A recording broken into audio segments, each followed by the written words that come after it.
ஆத்துமாக்களுக்காக தன்னையே அர்ப்பணித்த missionary Gladys அயில்வார்டு 14 வயதில் படிப்பில் பின்தங்கியதால் ஒரு வீட்டு பணிப்பெண்ணாக இருந்தார். எஞ்சிய நேரத்தில் கேளிக்கைகளிலும் நாடக நடன அரங்குகளிலும் தன் பொழுதை கழித்தார். 18 வயதில் மனதில் வெறுப்புடன் ஆலயம் சென்றார். அங்கு கேட்ட பிரசங்கம் அவர்களுடைய வாழ்க்கையை மாற்றியது.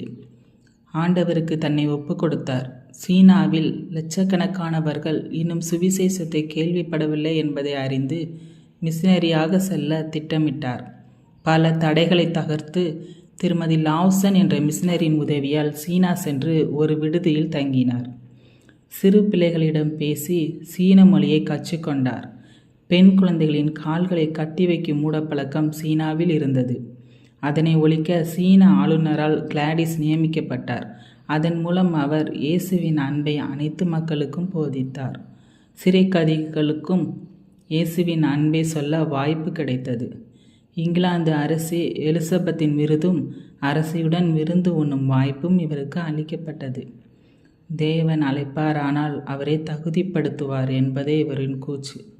நம் வாழ்க்கையில் தேவனுடைய சித்தத்தை அறிந்து நம்மை ஆண்டவருக்கு நமது வாழ்வை அர்ப்பணிப்போமா? God bless you.